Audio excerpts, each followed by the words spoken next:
Erev Tov, Shalom Kulam.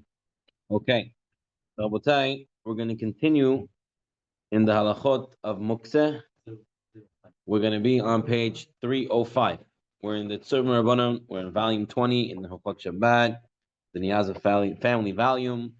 And Baruch Hashem, this for us is already the sixth shir in Hilchot of Muktzeh. So we already saw a lot of the different categories of Muktzeh. We saw the category of Klish Malach Deliser. We saw Muktzeh Mahmas Chesron Kiss, Muktzeh Mahmat Gufo. We saw the different. We saw Klish Malach Deleheter. We saw the difference of when you can move it and when you can't move it. Today we come to another topic. We saw Graf Shalrei. Okay, we saw a lot of different topics of Muktzeh. Now we come to another topic, which is the topic known as Bosses Ledavar Har Aser. Okay, bosses ledavar. What does that mean? What is the word bosses? So you can think about it as English basis. All right, a base. So basically, you have a muktzeh item. Okay, so let's say person has a computer. All right. So most computers are going to be considered muktzeh machmas chesron kiss, an expensive item, right? And he went and he put it on the table. Okay. He put on his computer table, on his desk. Okay. So now the desk is serving the computer. Is the base for the computer. Now, what is the status of that desk? So that's when we say bosses ledavar aser, the desk now serving the computer also becomes aser. Also becomes aser. Okay. Now, why does it become aser? Is it that it becomes one with the davar muktzeh, or because it's serving the muktzeh item? There's nafkaminas in them, but let's get into the first source on page 305, Masechet Shabbat. Okay, there's a Mishnah. Mishnah says, "Ha'even she'al pi hechavit." So if you have a stone on top of a barrel, mata al tzidah v'hinofelet. You tilt it on its side, and the stone falls off. Bein hachaviot, if it's in between many barrels, and if you're gonna tilt it to the side, the stone's gonna come and hit something. You don't want that to be. Magbia, pick it up, you make some distance. Umata al tzidah v'hinofelet. And so then you can tilt it and you can fold it off. Now the Gemara is very important. The Gemara says, Amar Rab Huna, Amar Rab lo shanu elo b'shacheach. This that they said that you can pick it up and tilt off the stone off the barrel, that's if you forgot the stone there. Aval b'maniach, but if you place this stone on it, not that you designated it and not that you chiseled the stone, but you placed it on it. You come always for this one. Nasa Naasa bosses ledavar ha'aser. Maniach. Okay. Okay. Okay. So we had last week we had about designating and chiseling, which was basically the guy decided he wanted to use the stone as a cover for the barrel. So he has to do something. He has to say, or at least think, I want to use the stone for the barrel forever. If he has that machshava, that stone is now not a stone, it's a cover. You're allowed to move it, it's not muktzeh. Okay? Or if he doesn't say it, he can also sand the stone, polish the stone, and he makes it a cover. Okay. The other two cases, what the Gemara just talked about, was if he was shachech, he forgot it. Meaning I had stones, I'm dealing with stones, and it went ahead, and I just, it fell down, it came there, it just happened to go there. I didn't mean to put it there. Okay, and it just ended up on the barrel. So since it just ended up on the barrel and you didn't have intention to place it, the Gemara says you can pick up the barrel and you can tilt it and the stone will fall off. But maniach, I had the stone and I wanted to put it down somewhere and I went ahead and I purposely put it down on top of the barrel, not to use it as a cover. And I didn't designate it as a cover, but I wanted to use it. I wanted to place it on top of the barrel. And now, nasa basas adavar aser, the barrel now becomes aser to move also. Okay, he placed this stone, which is a muktzeh machmas gufo, and he put it on top of the barrel on purpose. Okay, you can't tilt it. Only if you forgot it, you can tilt it. If you just forgot and you placed it there and you forgot that it was there, then you tilt. But if you placed it there with kavana, right, you placed there, we'll see what that means, kavana, how much you need, what is it considered. We'll get into that. But if you placed it there, then the whole thing becomes usher. You can't move anything. We'll next week, Bezat Hashem, we'll figure out how we can move muktzeh, even the stuff that we can't move, how we can still move it. But for today, this is where we have. That's the first thing to take out of this, out of the basas of davar aser. The item that is serving the davar aser becomes aser as well.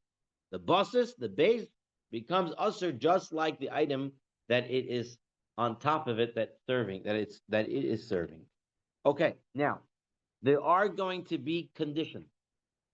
In order to become a basas davar aser, you have to meet a criteria of 4 or 5 conditions. 4 or 5 conditions in order to be considered a basas davar aser, that you can't move it, that it has the same dinim as the muktzeh on top of it. Okay, the first thing we have to deal with was how long does the item? So I put this stone, or I put this computer, I put it down on this desk, right? I put the computer on the desk. What was my kavanah when I placed it? How long did I want it there? Let's say I only wanted it there until my guy comes the next morning, right? And he takes it off the desk. He's going to take off the desk. That's part of his job. He takes it off the desk. I don't tell him anything. He knows. He takes off the desk. Is that still considered a basas davar aser? It's not going to be on there the whole Shabbat.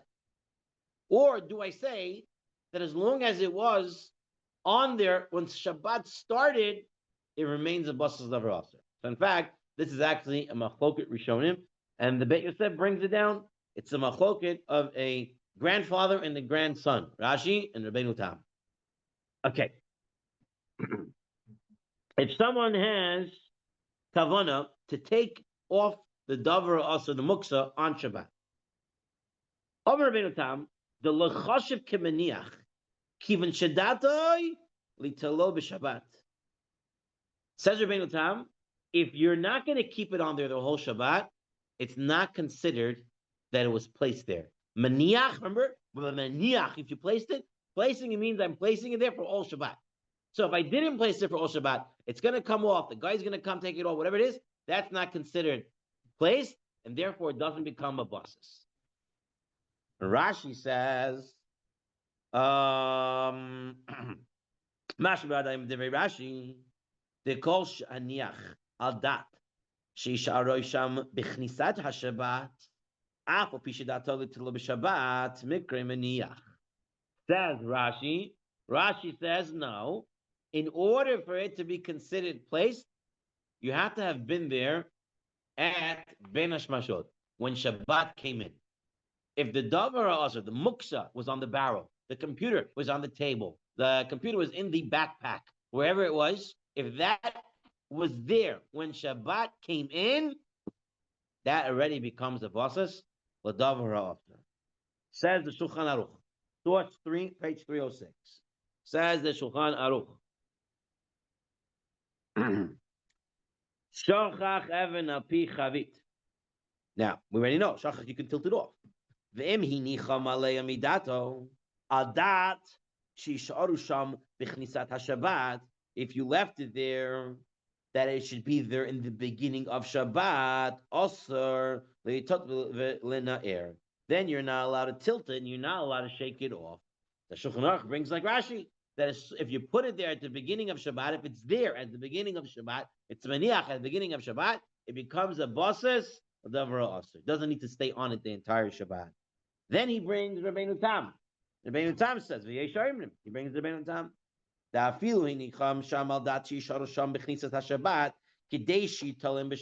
the guy will come in the middle of Shabbat and take off the computer off the desk, or take it out of the backpack, or take the stone out of the barrel, off the barrel. then it's mutter. So the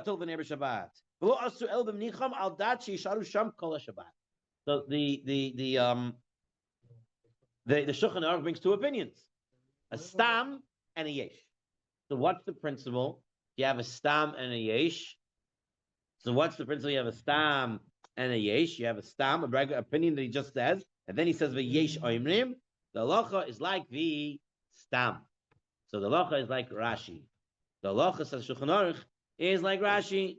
Is that what? If it was there in the beginning of Shabbat, it remains a bosses lover aser for the entire Shabbat. The Menuchat Ahava. Let's take a look at Menuchat Ahava. This is Rabbi Moshe Levi, I believe. And he writes, Yesh Amrim, Shein Davar Mutanase bosses lover aser, Elim Choshev Laniach Alav Davar aser B'Meshach Kol Shabbos. There are some who say it doesn't become a Davar aser until you kept it the whole Shabbos. Other than Vidatoi Lo Yitzia Davar aser Alav B'Meshach Shabbos. Ain't a Davar Mutter Naaseh Bossless Davar aser Mutter Latato B'Derech Shenivar. So says the Menuchat Ahava, the first opinion he brings Rabbeinu Tam, that if it's not there the entire Shabbat, it's not going to be considered a bosses Davar aser. You can tilt up whatever is on top of it, and you can use that item. V'yesh chalkim, v'soivrim, shafilim b'datil lahaniach davar also agabe davar hamuter l'miktas yom Shabbos, nasa hadavar hamuter bosses davar aser v'halacha kimoisam. So he says it, the halacha is exactly like Rashi. Then he writes, Mikol Bokoim, v'mokim tzarech gadol, efshel lismoch al dat ha-mikhael, and the Mishnah Berurah says the same thing.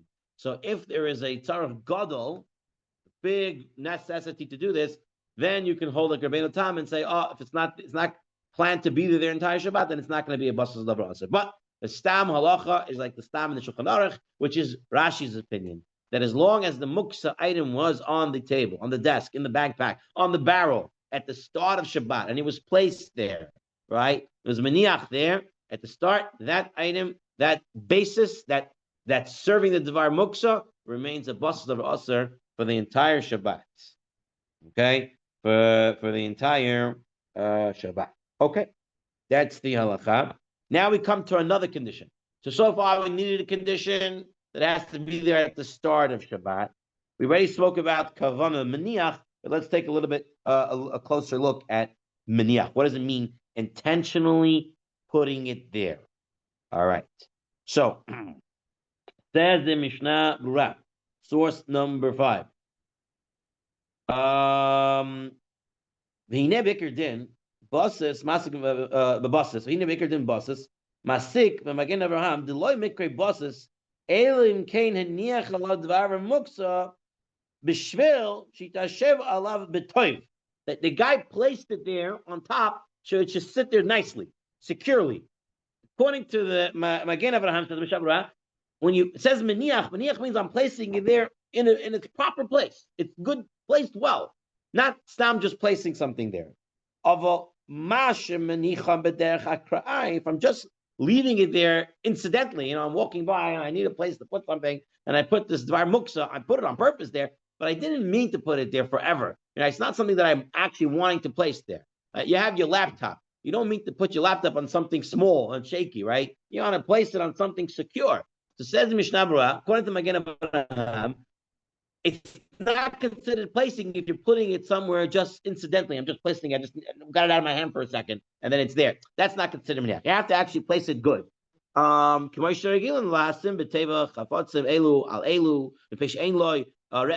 in the time of Mishnah Berurah, you're putting things in a box, one thing on top of each other because you have no place where to put anything. All right, so you have no place to put anything. You just keep putting on top. That's not considered maniach. I wanted to fill up my sugar. I have a sugar container. On top of the sugar container was a bag of rice. I don't know if anybody could put the bag of rice over there. A bag of raw rice. Bag of raw rice is muktzeh machmas kufa, right? Okay, so the bag of raw rice, and you have the sugar underneath. Yeah, sugar underneath. So did someone could put? I didn't put it there, but my wife put it there. I don't know. Was that right? So you just stop and put it there, like you say, you have no place. So according to Mishnah Berurah, according to Magen Avraham, that's not considered maniach. That sugar never became a basas davar aser because it wasn't intentionally placed there. You didn't have no place, and you just stuffed up the closet. That's what he's saying over here. It's going to be considered shecheach that you just put a mutter l'taltal chapetz a mutter So you have to, in your case, you would have to take the sugar and tilt it so that or pull it out, and then the rice would fall off. You don't, not just in the rice, you're making the rice fall off the davar. The davar that's mutter. Okay. Says the Piskei Teshuvot similarly, a drawer containing papers and permitted object upon which one places a muktzeh item without intent to place it on them specifically, but a person simply does not dedicate sufficient thought and time to make a place in the bottom of the drawer. Okay, that's also considered not maniach. I just stuffed it in there. Okay. Now, however, now he doesn't bring this here, but Chacham doesn't really go with this opinion we have so much. Okay, I'm going to read to you from the Rabbi Nachshon's Sefer Hayolamim outside of the Tzurba for a moment, where he writes as follows: one places a muktzeh item on top of a non-muktzeh item without any particular intention that the muktzeh is on top of the non-muktzeh. Your case, the guy put the rice top of the sugar. I'm not thinking to do it there, but I just stuffed it in. It is considered an intentional placement, and the non-muktzeh item will become a basis.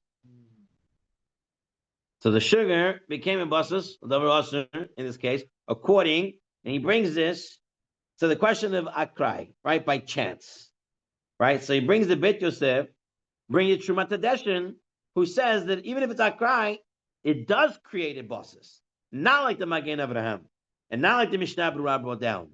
Okay, Hazon Ovadia rules in accordance with the stricter opinion, and the Ben Ish Chai also rules strictly if one placed the muktzeh item on the buses just for purposes of convenience, then it would also become a basis. So it looks like some of the Sephardic poskim want to say if you just placed it because you had nowhere else to place it, that's still considered an intentional placement. So you have here now machloket, a Trumat Hadeshin with the Magen Avraham, which is a machloket, Mishnah Berurah, Chacham Ovadia, and the Ben Ish Chai. So you have this machloket going on over here. What would Ovadia say is not intentional? So let's take a look a little more.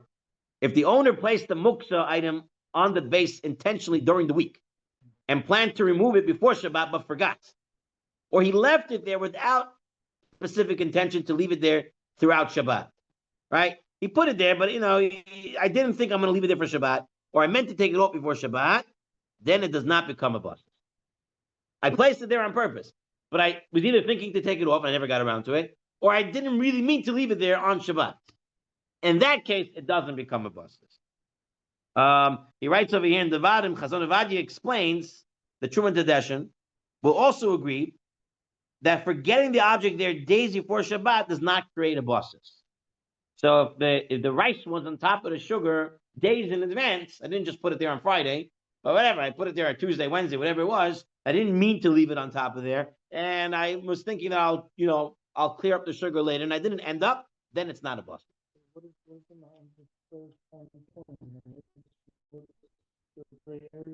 The gray area is that I placed it there intentionally, but I either planned to remove it and then forgot, or I placed it there intentionally, but I didn't do it with specific intention to actually be there. Right? So, and it seems to be, it has to be days in advance, says Chazon Ovadia.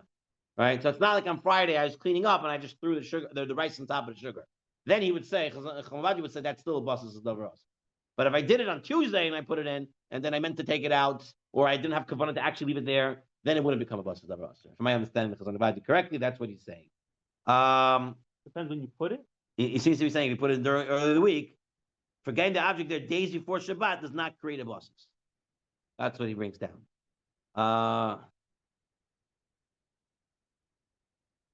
If the muktzeh, another comment from Rabbi Nachshon in his Sefer Chayolamim, if the muktzeh is intentionally placed on a base during the week with a specific intent to have it removed during Shabbat, not before Shabbat, during Shabbat, the placement is classified as intentional, and the base becomes a basis.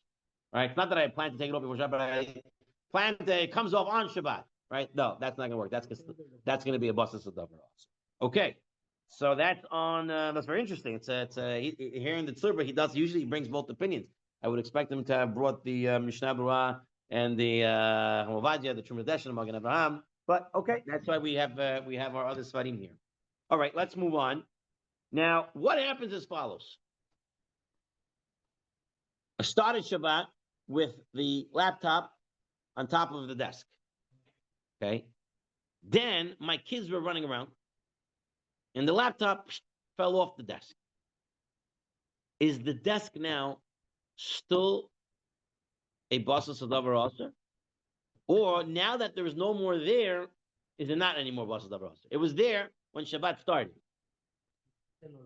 Is it still or is it gone? Okay. So let's take a look. We have this Gemara already. Source number 7. Kaifin es hasal lefnei eprochin she'alu v'yirdu. You're allowed to take a basket and turn it upside down in order for chicks to climb up and off. Page 309, source 7. Kisavar mutzeh l'taltalai. 1 second. V'hatanya asur l'taltalai. We have a teaching, a braita that said you're not allowed to move this sal once the chicks go up on it. V'odin alav, while they're still on it. V'hatanya afpisha ein odin alav asur. Somewhere above. V'odin alav kol ben hashmashot migud it katze'ai le ben hashmashot katze'ai le kula yoma. So what happened over here? The guy had he had the pot. Okay, so give me a pot here. All right, so he had the pot, and he turned it upside down. All right, give me this. He turned it upside down, and he let the chicks climb up and down of it. Erev Shabbat. So Benish Mashot, chicks were on top of it. When Shabbat came in, chicks were on top of it. Since it was Aser at that time, remember chickens are Muktzeh. Since the chickens are on top of the pot, the pot becomes a basas right, for the chicken, and the whole pot becomes usher for the whole Shabbat. That's what we think. How to carry this on Shabbat. Where is the case where you're allowed to carry it? If on Shabbat the pot is overturned and the chicks come on it and the chicks come off it, when the chicks are no longer on it, it's okay because it never became usher when Shabbat came in. If it becomes asur when Shabbat comes in, it seems to stay the entire Shabbat. Okay, so let's take this. Let's take a look at the Ramah. And the Ramah says in source number 8, V'az afilu natal isr misham. Right? If the bus is davar aser, you remove the davar aser. The muktzeh is no longer there. The computer fell off the desk. Aser letaltal akeli. You're not allowed to move it. The ma'achashana ase bosses davar aser lemiksat hashabbat asur kol hashabbat kula. Once it became muktzeh at the start of Shabbat for a part of Shabbat, it's now muktzeh for the entire Shabbat. Okay. Now there's another issue over here about turning the pot upside down, which is really another issue of a muktzeh that we're not going to have much time to get into. But I just want to mention, this is also known as, 1 second, I'll open it up for you. Here we go. Mevatel keli mehechano. Okay? To take a keli that was permissible and to now make it non-permissible. You're not allowed to do that on Shabbat. All right? So if there's for example, this keli, right, we're allowed to use, and then you're using it for the chicks when they're on top, maybe they can't use it anymore. Right? Let's say it's a case where they're going to stay on it the whole time. You can't use it anymore. You can't do this. Mevatel keli mehechano. Right? One example is to place an item that is muktzeh on top of a utensil that is not muktzeh. Right? This could come into an issue when a person is eating nuts and seeds and shells. And if you're putting it on a plate, what do you just do? You made now the plate, the bosses of the davar, which it now makes what? The keli now not usable, which you're not allowed to do. So that's why they give you the recommendation to put some food, pieces of food into that plate. All right? So we'll just read it very quickly over here. When someone cracks open outside the Tzurba for a minute, someone cracks open seeds or almonds on Shabbat from the Yalkut Joseph, he may not place the shells on an empty plate, but that would be an act of mevatel keli mehechano. He should first place 1 or 2 whole seeds or some other food in the plate, thus making the plate into a basas l'davar amuter. Okay? And then he may place empty shells in that plate, so that it remains a basas davar asur v'amuter, and then it may be handled on Shabbat. We'll get into this. That's davar muter. So then you can, then you can move it. And What we got in the rest of the dinner? You have it on the table. that what? Taking out from the table. So if you do אם אתה מפתח גרעינים ואתה שם בצלם, נכון? Yeah. Right. So now what do you do with it? So we said it's a graph already, and you're allowed to take it and throw it out. Yeah, you're allowed to take it and throw it So out. with the table, you don't have a problem. Right. Yeah, you know, if it's a lot of it over there, it piles up, you can take it out, no problem. No, you put it on the plate. Rabbi Moshe? The plate is most going to become only temporarily moved, right? Not because not the beginning of Shabbat, the middle of Shabbat. Yeah, even but though what it's you did, temporary, if you didn't put in the food, you're mevatel kelim hechano, you're making it not usable at that time. temporary. Right, seems to be. If someone did place such shells into an empty plate, and the pile of refuse is unpleasant to people in the room, it assumes the status of a graf shalrei, and then one may carry the plate over to the garbage can and empty. If the pile is not very unpleasant, one may now place a permissible item into the plate, and then carry it to the garbage can. Technically, someone who ignores these rules and empties the plate into the garbage can without first placing something edible in it has a halachic basis upon which to rely. If someone places shells on a tabletop and later needs to clear the table from the room, he may do so even though the shells are only items on the top of it. Furthermore, if the shells are salty, all right, now the salt's on the shells is considered food. Who accidentally removes the shells by hand from the table has a halachic basis upon which to rely. Okay, I just wanted to mention that agap. Now, if you take a look at the bottom of the box, yes. So Yes, if a desk has a laptop and Torah books, it's okay to move the table before Shabbat began. It was there.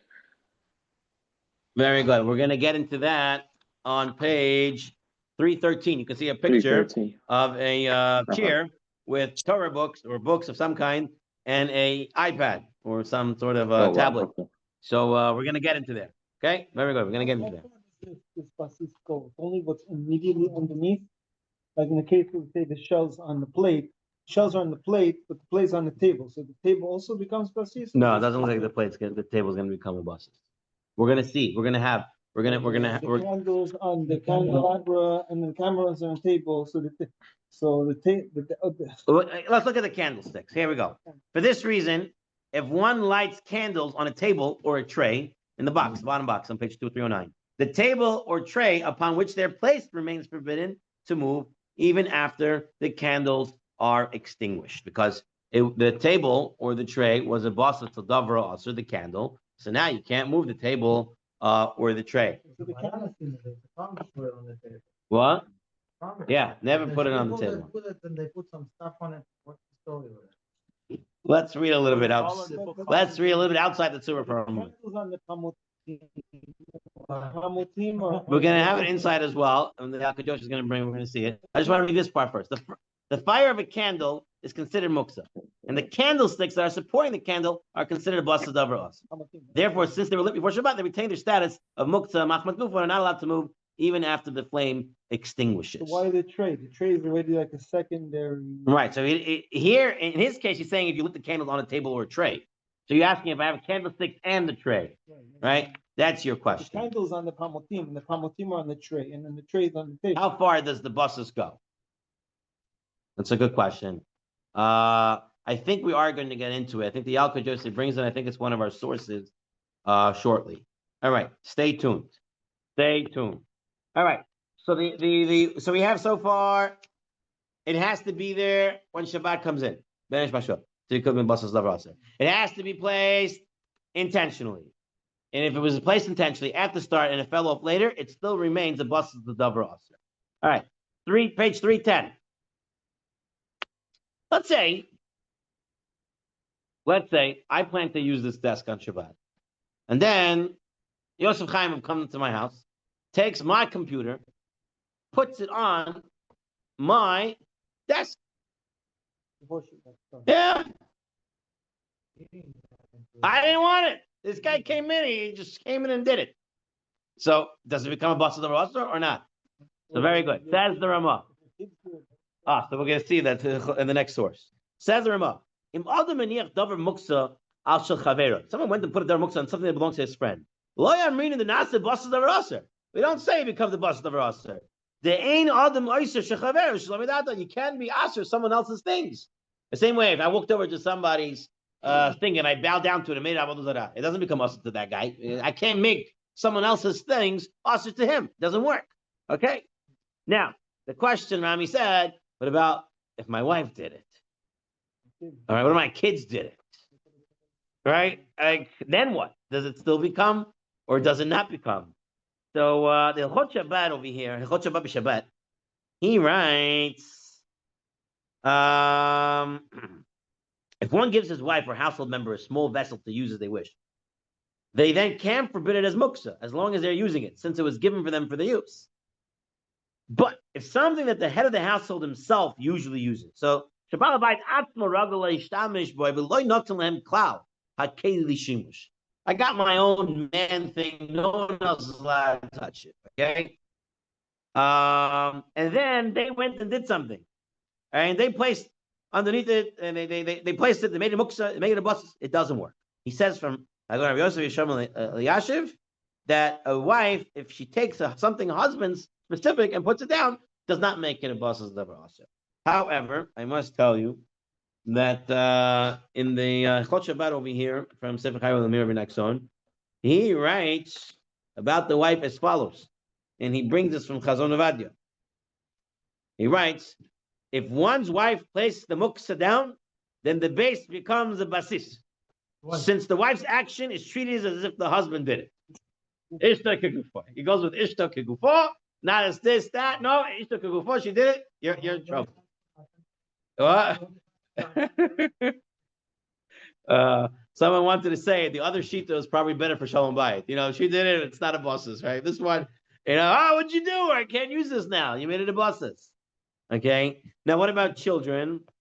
So the Orchot Shabbat wants to say that if you gave it to the child, you gave him a closet, you gave him the item, you gave it, and he has responsibility, he couldn't make it a bosses. He could make it a bosses. It seems to be over here in Rabbi Nachson, he writes, if the muktzeh was placed on a base by someone who has joint ownership in the base, it becomes a bosses. If the friend of the owner placed muktzeh on the base item is acting as an agent of the owner to do so, it becomes a bosses. So it seems to be if they have some shaychut to the thing going on over there, it will become a bosses. So it looks like that's what comes out over here. Let me just see something I wrote over here. Yalkut Yosef 2:14. What was I trying to get out over here? Halacha 186. An object does not become a basar also unless its owner intentionally placed the item. Someone else placed the item without his knowledge and consent, or the item fell from the owner's hand onto it. It does not become a basar also. If the owner placed the muktzeh item on the object without any intentions, but it is an item that normally is placed on this type, all right, then it's considered intentionally and becomes a basar. So he says if it's done without his knowledge and consent, then it's not considered a basar also. But if it's done with his knowledge and consent, so you would have to clear, what is it? A child doing it? Is it with his knowledge? If you're giving it to your child and the child has a chayis, and that's what the Orchot Shabbat wants to say. If you're giving it to the child and it's a child's item, so then you're doing it with knowledge. It's the knowledge of the father. Okay. All right. What's this next piece? Oh, okay. The next piece is a big machloket posket. Is to what items of muktzeh do we say something can become a basas l'davar aser? Remember, let's say we have the three big ones that we saw: muktzeh, machmas, chesron, and kiss; muktzeh, machmas, gufo, and kli shemelachto le'iser. What if I put a kli shemelachto le'iser on top of an item, of a table, or a chair, or a desk, or whatever it is? I put it in a backpack. Does the kli shemelachto le'iser make something a basas l'davar aser? That is a machloket. Okay, that is a machloket. I'm going to read it to you from the Yalkut Yosef. Okay, the Yalkut Yosef right.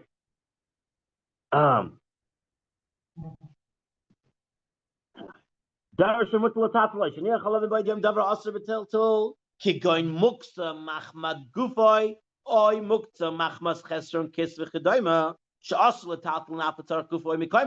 you're not allowed to move these items, Mechesron Kiss or Machmat Gufo.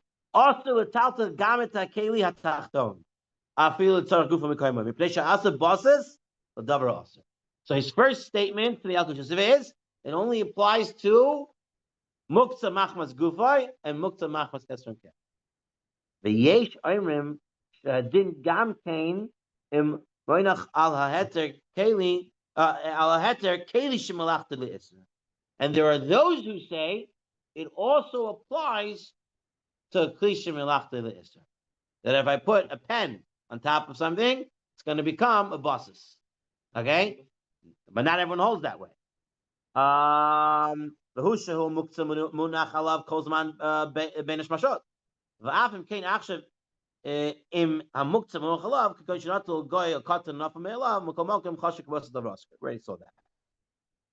So the first thing we see from the Yalkut Yosef is that there is a machloket poskim of Klisha Melachta L'Isser, a pen, a hammer, whatever it is. If I put it down on something, does that make the bottom item a bosses Davra Isser? I'm going to read to you now from the Sefer Chai Olamim, and he writes 6. By the way, this Benish Mashot, it means the entire Benish Mashot, Yeah, even if it's like. it has to be on the entire Benish Mashot. What, 6 minutes, 12 minutes, 20 minutes, Oh, we said Benish Mashot is 13.5 minutes. 13 minutes. Yeah, 13.5 5 minutes. Was it halachic 6? Hold on. Where did I see?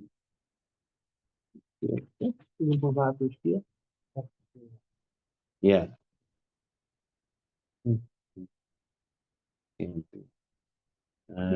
Hold on. What are we trying? Oh, this one. Okay. In general, something can become buses. The muktzah item cannot be moved as well, such as the item that muktzah gufay or muktzah machmas chesron kiss. Items that are considered klisha malachta le'isser and certainly klisha malachta le'heter do not make the item under them into a buses. Or some parts can state even a klisha malachta le'isser can make an item into a buses. Okay, and so they write that it's good to be strict, but you have what to rely on to say if a hammer is on something, and the bottom of it is not it's not what's it called a bosses. Okay, fine. So that's on Kalisha Lachtoy Le'isser.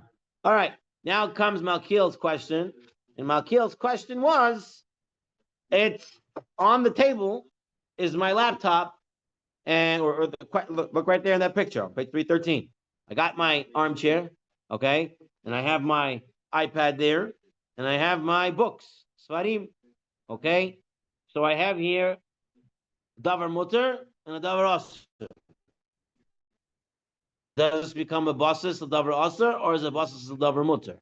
Which one What do is you want it? more, maybe? What? What do you want more? Okay, so what's the ikr you're saying, right? Yeah. Okay, very good. Maybe Rashi. Let's take a look. Source 13, page 312. Mishnah. Noitel Adam Chalkola v'ha'even b'toich.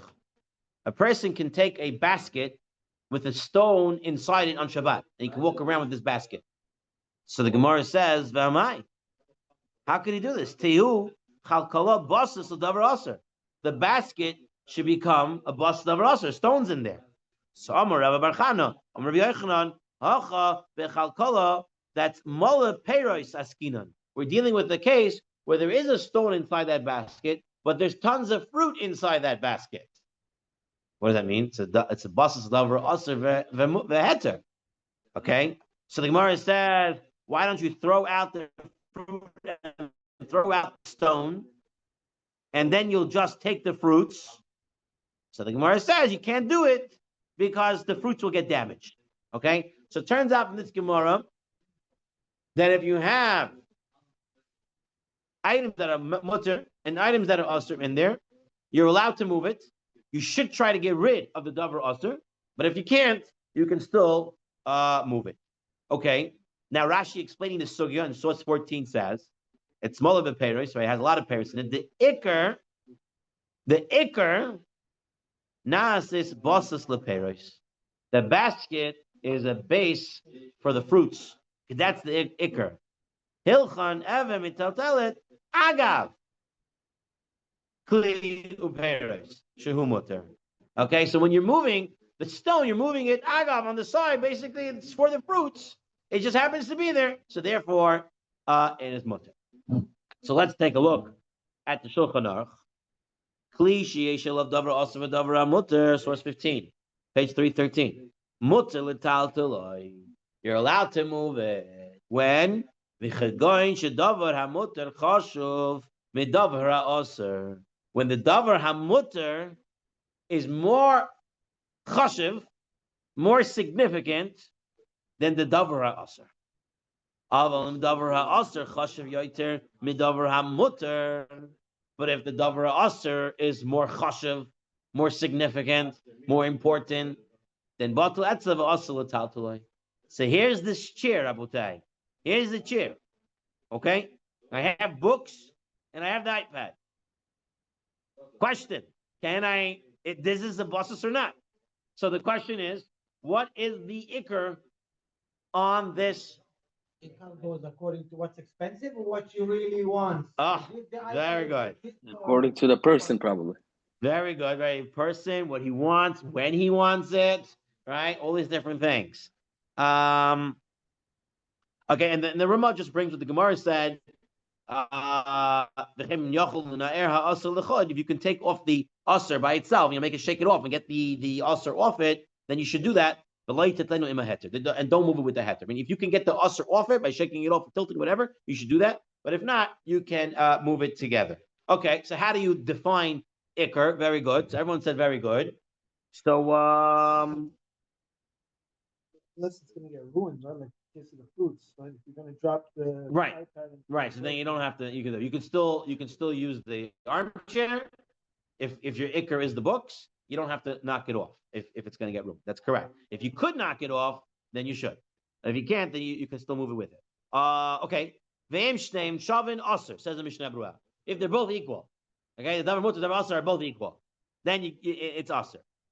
Katu aposkim. The aim l'chol ha'olam ha'heter chashuv yoter v'lidei einu chashuv. Let's say everybody holds that the davar heter is more chashuv, and but he doesn't. As linan butter didei. It goes according to him. Who said it goes according to him? That's correct. It goes according to him. Hu adin ibcha. It's subjective to the person. Whatever he holds is more ikr. Take a look at the footnote number 9. Okay, what's considered more important? Footnote number 314. Footnote number 9. So Shlomo Zalman Auerbach says the more important item is the one the person would choose to keep if the person could keep only one. All right? So here's your chair with the books and the iPad. I tell you, you can only choose one, either the books or the iPad. That's how you figure out ikr, according to Shlomo Zalman Auerbach. It's subjective, whatever you want. What would you keep? Because the iPad is very expensive, but the book is the Torah. Right? So what would you keep? What would you keep? That's Shlomo Zalman Auerbach. Rav Moshe, on the other hand, whatever item is considered more important at the present time. It's not just more important in general, but more important right now. That would mean any item that needed on Shabbat would be automatically considered more chashuv, right? Because iPad and books. I can't do anything with the iPad on Shabbat. I can do something with the books. So since the books is something I can use now, that's the chashuv. It's a now value. What is it worth right now? Okay, that's Rav Moshe. So that's let's take a look at every next one and see if he brings anything on this one. He writes as follows. Okay, he writes a couple of things over here. Okay. Anyways, if the item is needed on Shabbat, he writes over here, even though it is less valuable, it is nevertheless considered more important, and the basis may be moved. So he goes like Rav Moshe, right? That as long as you can use that item on Shabbat, that's the more important one. For instance, if someone left his expensive phone in a drawer and also needs his glasses that were left there, the drawer may be opened since it's a basis l'davar aser v'heter, and the non-Muktzeh item is deemed to be more important. The glasses is what worth? Is reading glasses. Let's say it's reading glasses. How much is reading glasses worth already? I don't know, a couple of dollars, right? Reading glasses not so expensive. And that's my glasses, right? My glasses are 500. All right. And let's say I had there my iPad, which is $1,000. All right. But even though my glasses are worth less in that sense, even though I would still say my glasses are more because I can't see anything without my glasses. But let's say even using price wise, but since I can use my glasses on Shabbat, that's considered the more hashuv item. Okay, that's considered the more hashuv item. Similarly, one who leaves bread on the table that also has candles lit on it from Erev Shabbat. All right, so I have my table, and I have on the table candles that I had lit, a benish mashot with kavanah, so it's davar aser, right? And it's lit on the table, but I also have bread on the table. So what becomes to this table right now? Is this table a basas a davar aser for the candles, or is the table a basas a davar heter for the bread? So he says very good. Once the candles go out, the table may be moved. Why? Since the bread is more important to the owner at the moment. What am I going to do with the candles? I can't eat it, right? I can eat my bread. So more important to me is the bread, even though the candlesticks are more expensive. This is what he says over here. We're going to have to see Chamavadia shortly in the next section in the Tzurba. Okay? I'm just see if he brings anything else. Okay, what happens if they're equally important to the owner? Right? They're shoving to the guy. So then it goes, he says over here in the next one, then it goes monetary value. If they're both worth the same amount, then they say it's considered Muktzeh. The only way that a base can become Muktzeh is placed on the base before Shabbat and remain there, right? The Muktzeh was placed on the base on Shabbat is not effective. Right, so this you already saw. Okay, so that's on Davar Aser there. Now, based on all these conditions, we summarize what criteria is needed to make something a basas l'davar ister. To take a look at that summary box on page 314. Number one, the muktzeh is placed upon or inside the base by the owner of the base or someone who is given permission by the owner. It has to be done by someone who has authority to that item. The muktzeh is placed. Number two, the muktzeh is placed on the base with intent for it to remain there when Shabbat begins. So it has to be there, benish mashot, and is not simply forgotten or randomly placed there. The muktzeh item remains on the base during the entire duration of benish mashot. The entire duration of benish mashot, it has to be there. According to some opinions, number four, the muktzeh item is placed there with the intent for it to remain there for the entire Shabbat. We saw that we don't hold that as long as they're in the beginning. Number five, if multiple items are placed on the base becomes permitted only if the resting muktzeh items are more important than the resting permitted items.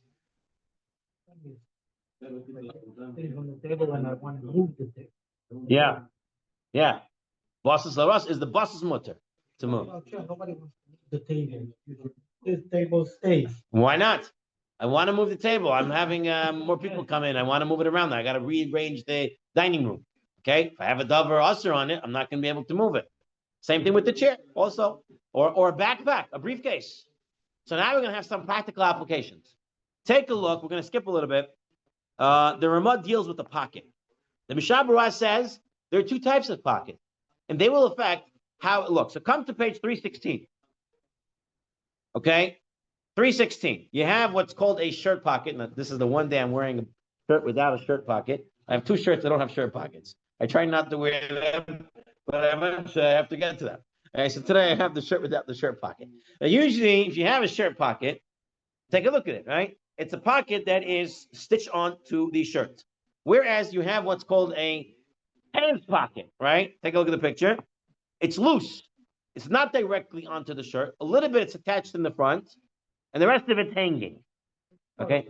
How do you now understand what is a basas, or if it's not a basas, if it's the whole davar? Take a look at source number 20. Source number 20 explains it very well. I'm also wrapping my head around it to get a complete understanding, but I think he explains it very well.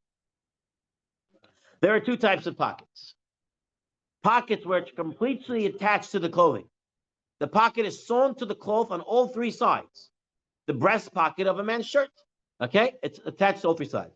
The second which is attached around the opening and hang on the clothing. Most pockets in men's pants. Okay. What's the difference? Muktzeh was placed in a type A pocket. Muktzeh is in my shirt pocket. Okay.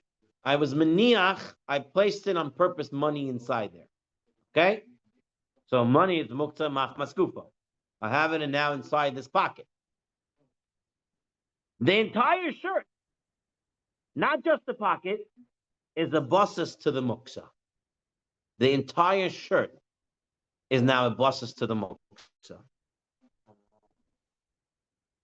If the placement was unintentional, right? If you wasn't maniach, it just fell inside there. I was walking by and quarters were falling and it fell inside, right? So then it doesn't become a bosses, but still you would have to tilt out the money from the pocket. If the placement was intentional, if I was maniach the money in there, the entire shirt becomes a bosses and is muktzeh, and you can't move the shirt because it's the shirt is the bosses because the pocket is the shirt. The one that attached to it. Inside the pocket. It's saying the loose buttons. No, the real buttons that they give you with the Extra buttons. So the question is, what is the status of buttons? That's the first question to ask. Is buttons muktzeh machmas gufo? Or is it klisha malachtoi l'isser? If it's klisha malachtoi l'isser, you have no problem. Okay? I think we saw about buttons. I think it is a klisha malachtoi l'isser. What? The guy has loose buttons. Sometimes they sell you jackets and coats, and in the pocket is extra pocket, extra buttons. So I'm not sure how you classify buttons. What is a button? Is it what type of is it klisha malachtoi l'heter? No. Why not? I use buttons all the time. So it's But those you can use. Why is it not a kli? It's fashioned. It's designed. No, it's not attached to whatever you have. It's extra. It's in like a. They put in like a bunch of Not part loose of buttons. your routine or the clothes itself. You have a problem. It's a good question. We don't have enough time to get into it, but no, it's a very good question. I saw it before, where he wanted to say that buttons, that even buttons, that was the buttons fell off. Okay. A button that fell off from one's clothing is permitted to move on Shabbat. Is not considered muktzeh. What happens if it's a button that's not? The button that was on is not. What about button that the button that was on is not? What about the button that wasn't on?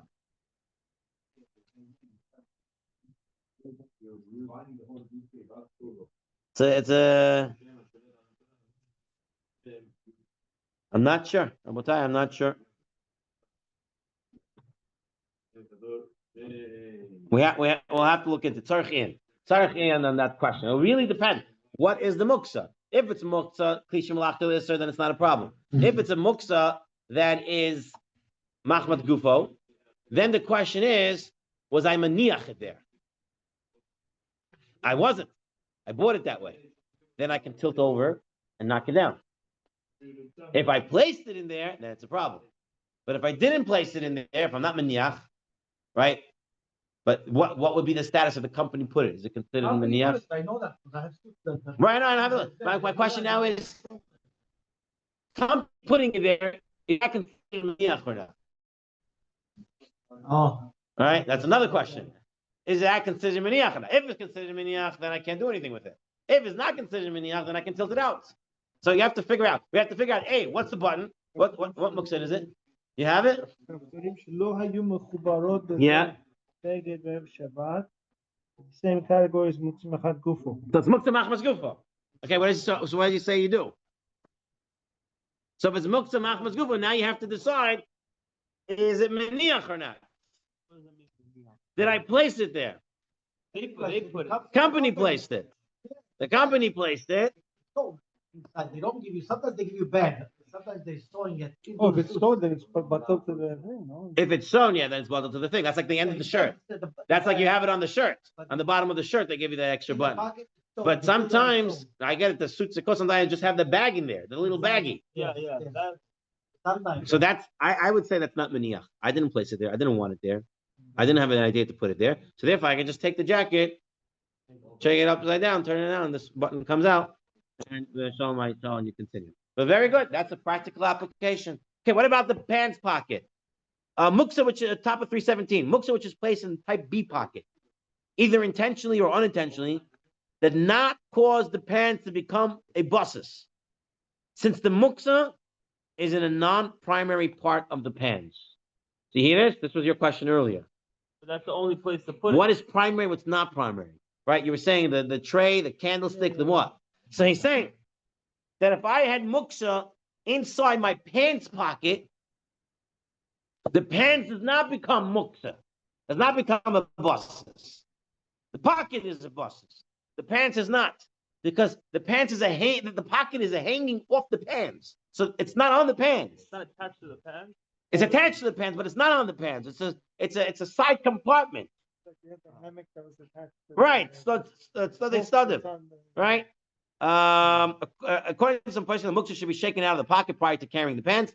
Other persons do not require it, but you cannot wear it until the muktzeh is removed. Okay, so that Abutai, he brings a similar case with the stender over here. It was placed in the drawer intentionally from before the onset of Shabbat. Will not make the rest of the desk a bustus if the drawer is attached to the desk and is non-removable. This is because the drawer is considered non-primary part of the desk. However, if the drawer is removable, then the drawer is viewed as an individual entity and not subordinate to the desk. Therefore, since the desk is supporting the drawer, it becomes a bustus to the drawer, which is holding the muktzeh. So the same thing with the shirt, right? If it is the primary item, right, then it's going to be muktzeh. The whole thing's become bustus. If it's not, then it doesn't. Okay. Let's move a little further over here. I want to take a look at the Yalkut Yosef, page 318. And this, I think, will answer some more questions or make more questions for us. Source 22. A drawer which contains items which may not be moved in Shabbat, such as money, baking powder, and the like, since such a drawer is based for forbidden items. If it also contains items that are permitted, and they're more important, you can open it. Candlesticks that were used to light Shabbat candles. If you place a piece of bread on the candlestick before twilight, you still may not move them.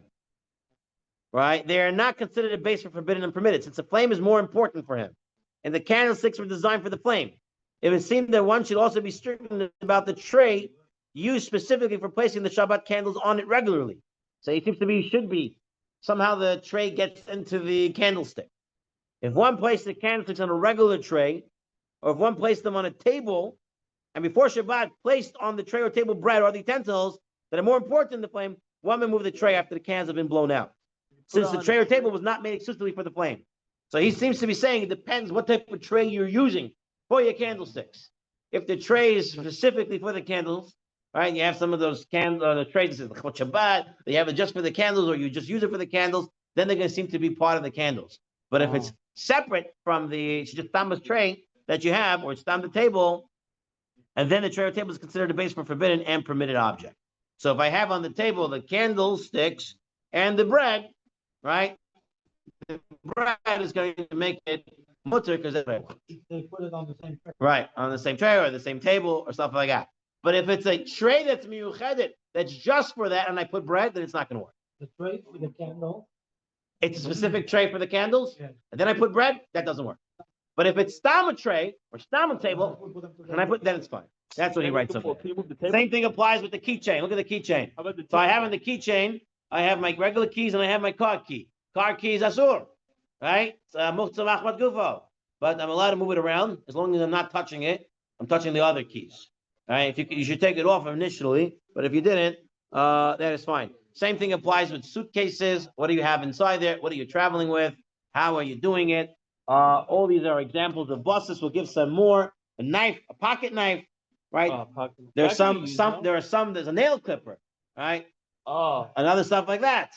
So first of all, it's kushach glister. If there is no buses, well, let's say there's another special pocket knife with a special keli on a special knife that I don't use it for anything else. So I can still use it because it's a bus lever that I could use or not use at the same time. Keychain we talked about, hearing aid, fan, heated blanket do not become a buses because of the battery in them.